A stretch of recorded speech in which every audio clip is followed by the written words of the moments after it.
Hi there, Lindsay here, and welcome to Feel Good Alcohol Free. I am extra excited about today's episode, and you'll see why in just a moment. Okay.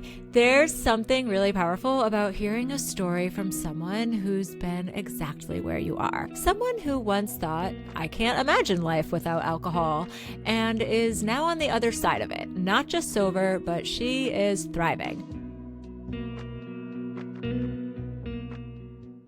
Today, I'm sitting down with Kristin, a woman who walked into Feel Good AF unsure if she could ever actually quit drinking. And now, 8 months sober, is living a life she once thought wasn't possible. We're talking about the fears, the struggles, the breakthrough moments, and what truly helped her stay committed.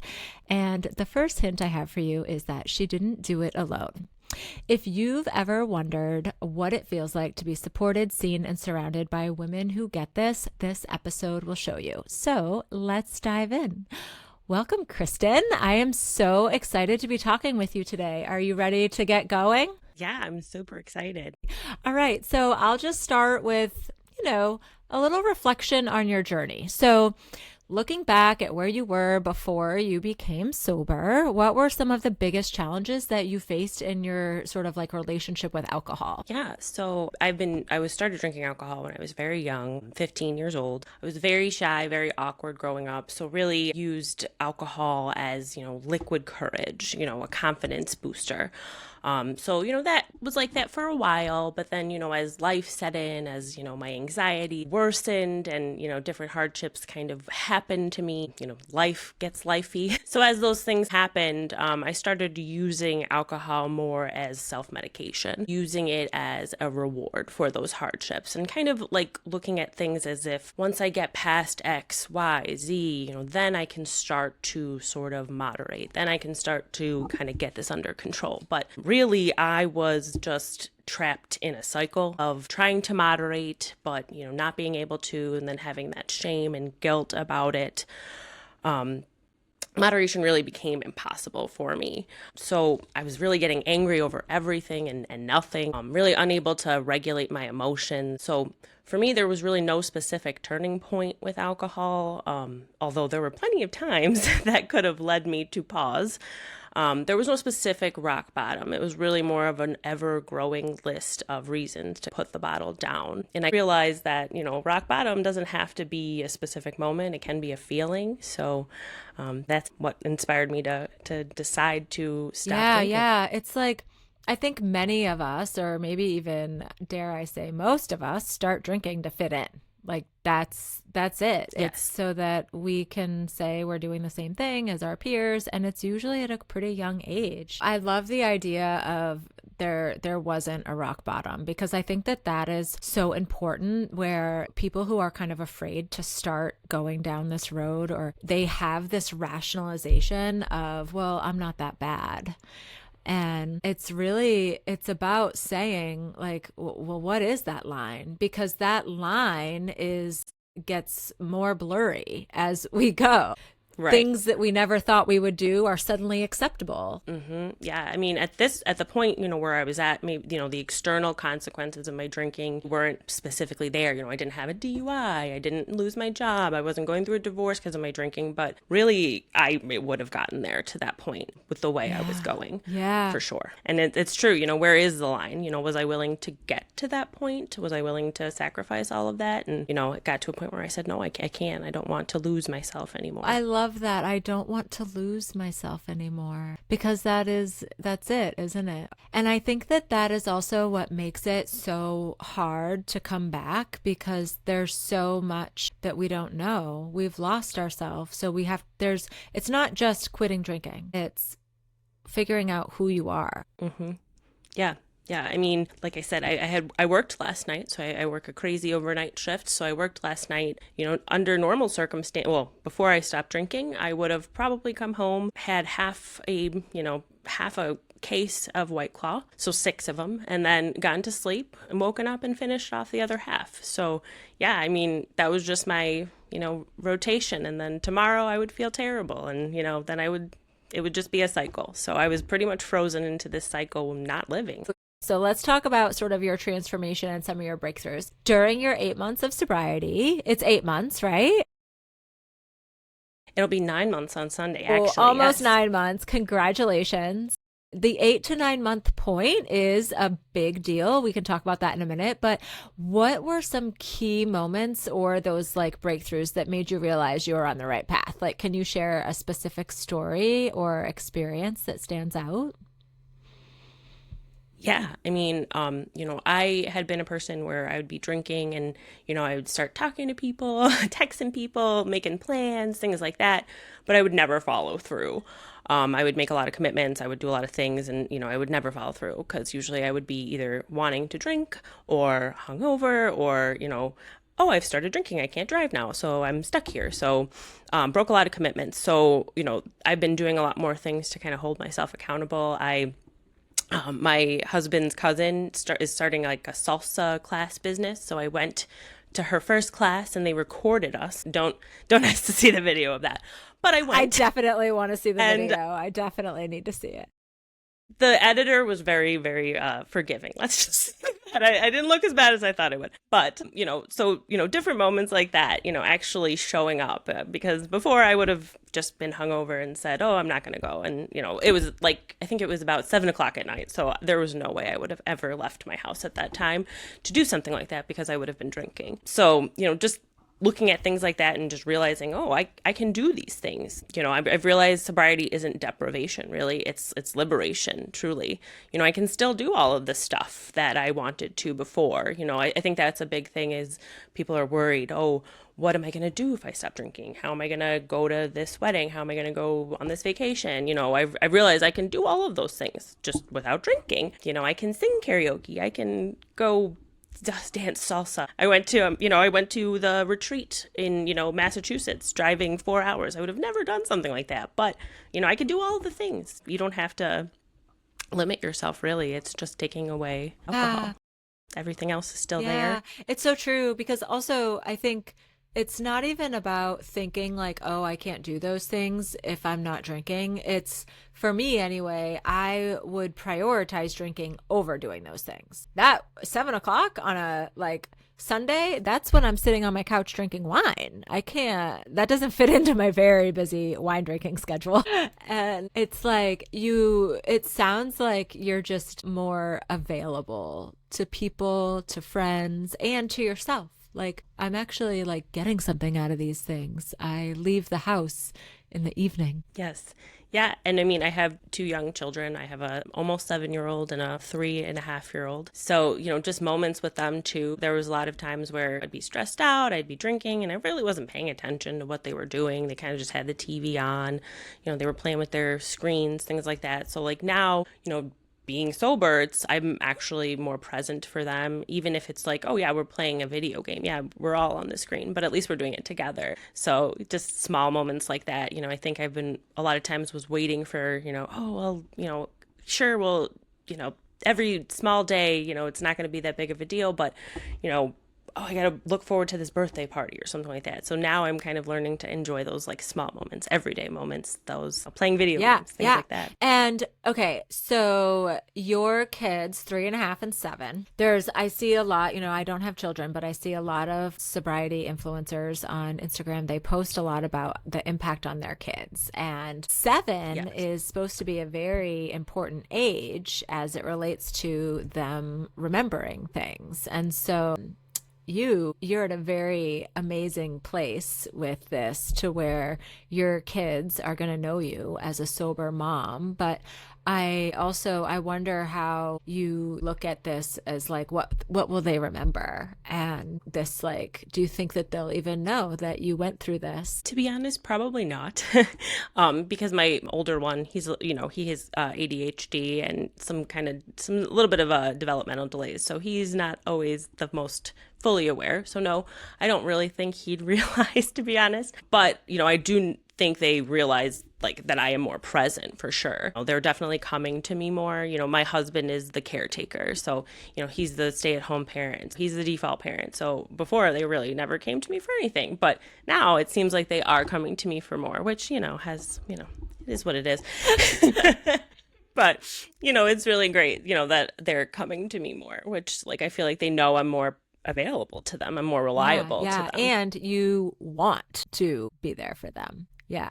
Yeah. Something I hear a lot from parents is that, like, when they're drinking, there's like this level of irritability, and Mm-hmm. that kind of goes Yeah. away. There's more yes days than no days. Yeah. Yeah. I mean, I don't know why I thought parenting hungover would be easier. That it was not. Waking up and being exhausted was not great. So, like I said, sleep has been better. So that's could also be why my mood is a lot better. But yeah, I mean, I definitely feel far less irritable. So it's definitely been a lot, I better love it. with the kids. So I don't know if I prepped you for this part or not. So we'll just dive in, but I know you already know the answer. So early on in your sobriety, you took a family vacation, right? Yeah. Yes. Mm-hmm. Share. Yeah. I mean, that was very Yeah. intense. Yeah. It was very intense. It was in the beginning of it all. So I think I was probably about like 6 weeks sober at that time. And we ended up driving like pretty much cross country. It was like a 10-hour drive. So it was pretty intense, but it was really great. I went to go see my parents. We stayed with my parents in Iowa. It was very, very fun, but very intense. So I a lot of times would have numbed out with alcohol. And I was very irritable at that time. 6 weeks in, I was definitely having a hard time coping, but it was really great being able to like be with my kids and, just different things. Like my son, he had lost his tooth right the day before we left, and we didn't have time to do the whole tooth fairy situation because we were leaving. And like right before we left, I remembered, oh my God, we have to bring the tooth with us. We brought it with us to Iowa. It was funny. My stepmother wrapped it up in a corn husk because that's what's in Iowa. There's corn. Oh my gosh. He thought it was very funny. Yes. But anyway, I was able to actually remember to bring the tooth. And I thought to myself, even then, and that was only 6 weeks in, I was like, if I had been drinking, I would have never remembered. Yeah, this it tooth. would, like Never. the tooth fairy would have been scheduled for down the road, and then kick the can on that thing, and man. But I mean, like I said, I was able to actually remember that, be there for them. It was a big, adjustment for both of them being in a different place for like 10 days. So not having me be hungover or drunk or irritable the whole time, that was definitely a whole better. Different experience. And what did you do to prepare for that trip? Because it was so early on. Mm-hmm. Yeah. So, I mean, I was planning, I wasn't sure what to do. So it was great that I was in your group. So I had talked to you. I did talk to my parents ahead of time to let them know, that I had stopped drinking, just so they can kind of get their questions out, because before they would have definitely seen a lot of me drinking. So they would have been stocking up on all these things. I didn't want them to spend any money, to be honest. So I was like, oh, I'm not drinking, just so you know. And then when I went there, I was able to have that conversation. That was something I did to prepare. Also planned ahead for getting like non-alcoholic drinks and stuff like that. Because I was driving there, I was able to get all that stuff together and take it with me. So at least I had some things to use, to join the party there. So I remember when we prepared you to send the message, and this is something that we talk a lot about in my coaching containers, and just I say this on social media. It's like part of preparing is this is a boundary that you're setting. You're basically saying, I'm not drinking, and I'm letting you know this, period. And then it's up to us. The hard part is, the first hard part is setting the boundary and saying it, because there's a lot of emotion that you can feel like when you're getting ready to send that message to people, especially somebody who's used to always seeing you drinking. And then, so there's that piece, but then there's the like following through on the boundary. Okay, I've said I'm not drinking. Now there's this added pressure to not drink when the time comes. And so I feel like that's one of the reasons why we don't want to set the boundary, because then we have to live up to it. Yeah, definitely.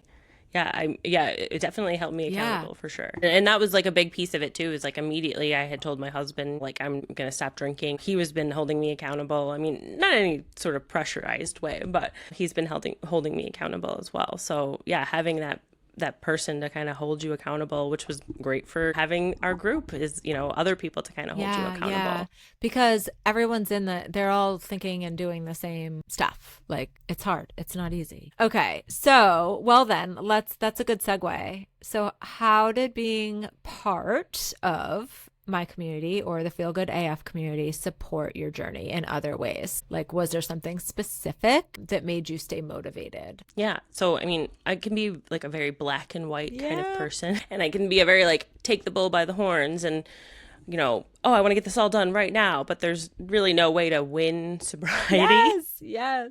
So, kind of having like a group and having like a person who has gone through it, kind of help with setting realistic expectations of everything. It's not going to happen overnight. I didn't get to this point. I didn't get to the point where I stopped drinking alcohol overnight. So it's not going to take 5 minutes for me to feel better. It's going to take going through it. So I think that was really helpful to know that like what it was going to be like and see it through other people's eyes who had actually been there and gone through it. So that was really, really great. I love the phrase, if you want to go fast, go alone. But if you want to go far, go together. And it's true. Like, community is the cure. And I did this on my own, and I was an epic fail for like almost 2 years before I finally spoke up to my husband and said something. And it's like saying what we want and what we need out loud changes everything. And when there's people on the other end to hear and receive that, that is like an unspoken way to also hold ourselves accountable, even if we don't think we're holding ourselves accountable. Just like how you sent the text message to your parents about how you're not drinking. It's so good. Yeah, like I said, I mean, it felt like there was a way forward. We all had to walk the path, but you helped illuminate that path for us a bit and helped guide us. But it was great, having other women who had been there, had been through the same things as me, different things as me, and there was no judgment, which was great. That was another piece too, is just, being able to just share openly, and it made it feel less shameful sharing the journey together. Yeah, because shame dies when we share. And that's like really key, because once we see that other people are dealing with the same stuff, it makes it all so much easier. It's validating. Mm-hmm. Yeah, and honestly, at first I was more hushed tones of, I'm not drinking. But now I've kind of been more open about it, and it definitely feels way better. Most of the times, anyone I've spoken to about it has some sort of connection to addiction in some way, whether it be them, whether it be a family member, someone. Like, I feel like it's touched really everybody. So, most times people are understanding, and I've realized vulnerability isn't weakness. How has that been received by people when you say like, yeah, I'm just not drinking anymore? Family and friends specifically. Mostly at this point it's just questions, like, oh, like forever? And, I'm like, yeah, that's what, kind of what I'm planning. But thankfully, everybody's been pretty well received of it and pretty supportive of it. And I've inspired several people to look at their relationships as well. So, my husband's he did dry January. Right now he's doing whatever you call March. Whatever, March. yeah. Right. So, he's doing that. My friend is now like 2 months sober, my best friend. So she's kind of on this journey with me as well. So it's just been great to see different people look at their relationships as well, because especially with all these warnings coming out of all these cancers affiliated with it. So I feel like it's becoming definitely more mainstream. I love this. So sure. You've just said something that is so incredibly important, because I don't know if it's the number one, but one of the very things that keep us stuck in this journey is that we are afraid what our family or what our friends are going to think about us. And so what I really want people to take away from this is that you have an opportunity to be the trailblazer in your circle, in your friend group, because if you are in your 30s or 40s or 50s or beyond, no matter how old you are, if you are sitting in a circle of friends where drinking is what you are always doing, other people in that circle of friends or family, they have also felt like garbage. They have also said to themselves, I shouldn't drink so much.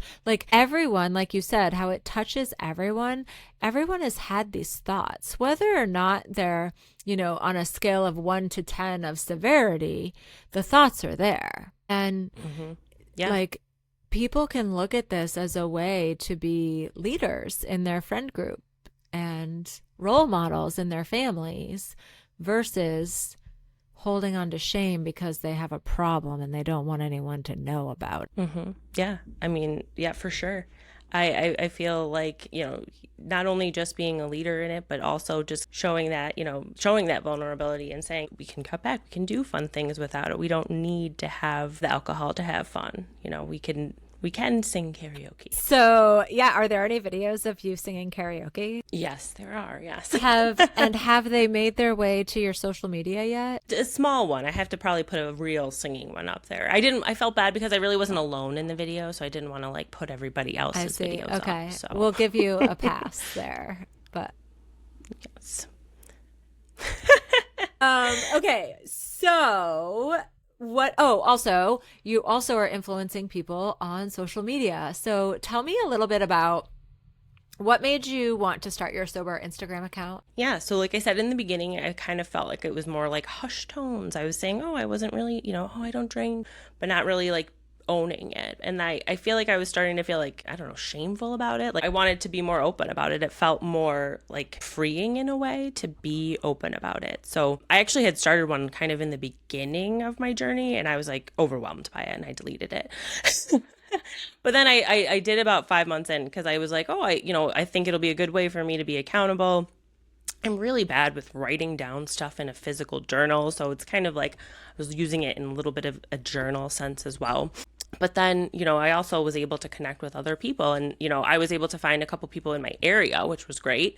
So there was there's a community in my area which does sober events and different things like that. There's another one like not super far away. Being able to find these communities on social media has been awesome. Yeah. And so the social media aspect, I can definitely relate. I didn't start my account until I was almost 3 years sober. There was like no way I was going to be putting that out there. So like kudos to you. Well, I mean, I feel like I grew up in the MySpace generation. That's true. I feel like I've been putting myself online forever. Okay. At this point. So I feel like it's just kind of been a fun thing for me in a way of just, posting fun pictures and also my journey. And I don't know, it's just been really kind of fun to make different things and, share photographs I've taken, quotes I like and stuff like that. It's so fun. So, but it's also been great to connect with other people. Been awesome. Okay. You are doing way more in your first 7, 8, 9 months of sobriety than I did in my first year of sobriety. Like the amount of socializing that you do is like so inspiring. Seriously. So tell me about, we'll give them a little plug. There's like a local shop for you. Oh, yeah, there's a couple different things going on. So in the Buffalo area, there's Sober 16 is like a group. So they hold different sort of sober events in the area. And then not an official one, but there's one in Rochester as well. I'm actually going there this weekend to a yoga event. Yes, it's a sober social, yoga in Rochester. So yeah, it's not an official group that I know of that has a name, but different kind of things going on there. Then there's different kind of shops around me too, which is awesome. I found a couple different alcohol-free places, which is great. And a lot of them are like women-owned and like small businesses, which is awesome. So that's been great. There's a couple I'm going to check out too. So I'll be posting some reviews as well of their shops that I've been finding. And a couple are being built as well. I think that like the alcohol-free movement in this area and like the Buffalo, Niagara Falls area is really like big right now. Gosh. Well, I definitely want to hear about the ones in Rochester because as you know, my in-laws live there. So I go there every like twice a year about. And so, and I heard that you just said that you are going to yoga this weekend. Yes, I am. Yes. Which is something I would have never done before the, Kripalu retreat. Yes. So speaking of, if you were to name on how many things have you done that you never would have done if you didn't quit drinking? Yoga being one of them. Yoga, I mean, even just going to alone, like literally driving there would have not happened. I mean, there's plenty, I didn't learn, I'm from Brooklyn, so I didn't learn to drive until I was an adult. So like long distances was a thing I was never really like excited about doing. So just the drive alone was something I wouldn't have done, let alone showing up and sharing vulnerabilities with strangers. On that, you made a whole day of that trip coming because you stopped at a non-alcoholic shop on the way. Yes. Yes. I can't remember the exact name. It's like Dry AF Beverage. It's in Schoharie, New York. But yeah, it was on the way. It was pretty exciting. So I found her online, saw that it was going to be on the journey, and I was like, oh, I better stop by. And it's like one of the most beautiful I love shops it. I've I ever love seen. it. This is the definition of being sober and like just feeling limitless, feeling like I have this under control. I have this me time and I'm going to make the most of it. I'm going to get out of my comfort zone. I'm going to go to a yoga class. I've not done that before. I'm going to sit in a group of women who I've never met before, or a couple of them you had, but not in person. And I'm going to say things that I've never said out loud before. That Yeah. Yeah. And I mean, it took a little bit to get there. I mean, it wasn't right away. Like I said in the first, like I didn't really start this kind of open journey, I feel like, till more like 5 months in. But, you know, in the beginning, I felt like I was just trying to do things to support myself. You know, I feel like I needed a lot of rest in the beginning, a lot of like downtime, a lot of, taking breaks and things like that. So at first it was like that. But then I feel like 6 months-ish is where I got into this, like, okay, you know, I want to own this. yes. Share my journey. It's kind of time to come out. It's like 6 months is also, I think, when you start to feel like you have a little street credit. It's like, yeah, I'm 6 months in now. This isn't just a break anymore. I know. That is one thing, you know, to not feel like I'm like, oh, I'm not even at a year and I'm sharing. No, but, I think you know, it's powerful. I mean, and like I said, I feel like anyone who shares their story, you know, like there's plenty of other accounts there who are like, oh, not, you know, super far along, but it's great to just encourage each other. Exactly. There are.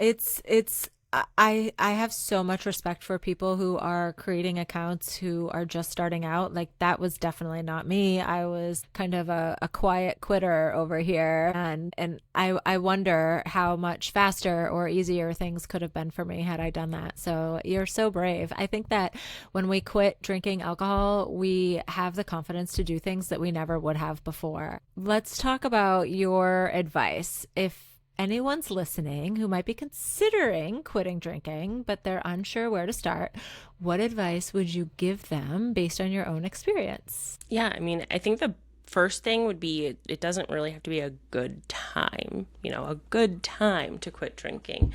Because that was a thing for me, you know. Oh, well, I have a vacation coming up, or I have a friend visiting, you know, I'll cut back after then, or I'll cut back after this. But, you know, just kept getting pushed back further and further. I think that it doesn't have to necessarily be a good time to do it. You can do it today. Yeah, you can still get through those moments. You know, I was literally like mid-drink. I had just made a fresh drink and I was like, okay, this can't be anymore. I have to stop, literally. So it doesn't have to be necessarily I love good that. time. You know, I feel like there was always that time where I'm like, once I finish this bottle, then I won't buy another. You know, no, you could just throw it out. Exactly. You can't just dump it down the drain. Yeah, you can just get rid of it. So mid-drink, you were like, this is it. And did you pour out that drink or? I did. Yeah.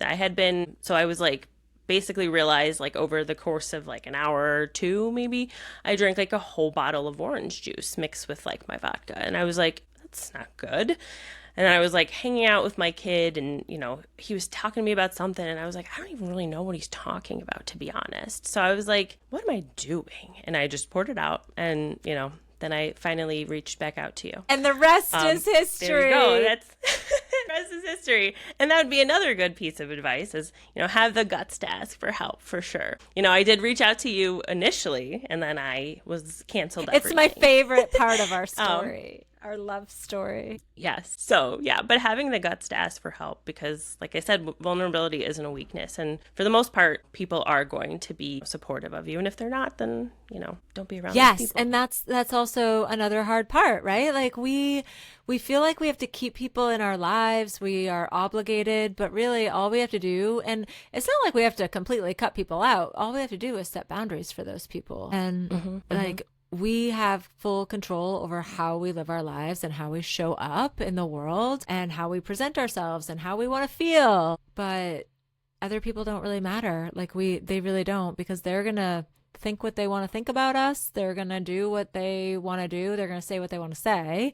And we don't have control over that. So I'm so incredibly proud of you, Kristin. How did your perspective on life and yourself change in the last 8 ish months. Before, I felt like frozen into place. I feel like alcohol was starting to erase who I was. Like I was alive, but I wasn't really living. I was kind of just going through the motions of life. Now I feel like I'm like actually living, not just surviving my life. I've stopped trying to escape myself and starting to build a life I actually enjoy living and then enjoy day to I love day. that. So, And that is like being present with your kids and not and kind of rediscovering myself. And, I feel like there was this, pun intended, buzz of alcohol in my ears. And now, that's not there and I'm able to hear my, inner voice and, set those boundaries and actually participate in self-care and not just bubble baths and things like that. Actually taking care of myself, going to the dentist. I'm going to the dermatologist on Wednesday. Okay, so I remember your dentist story was a big deal, and now you're getting A pluses there, so you're super excited about that. Yes. And you've lost a significant amount of weight. I think I also saw on Instagram. Yes.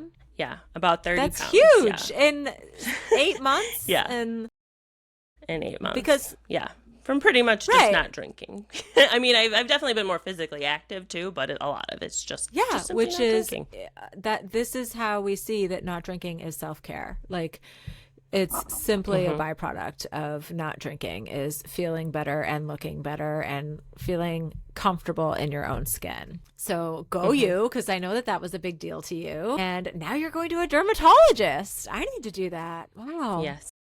These are the adult appointments that, like, I always say that drinking is just procrastination, and everything that you're describing is like exactly what I used to do. One of my big things that was really exciting to me after I quit drinking is that I always sent my car registration renewal in on time. Like, that stupid thing, like, I don't know if you have to do it, but where I live, we have to mail in our car registration, and I think you can do it online now, but I feel like that's relatively new. And I would always just be like for a month driving, hoping I didn't get pulled over because my registration was expired, because I would always wait until the last minute or after the last minute. And so those little things that seem silly, they just like get done kind of effortlessly now. And like a dentist and dermatologist appointment. Yeah. Yeah. And getting my finances in order for sure, not buying dumb things when I'm drunk.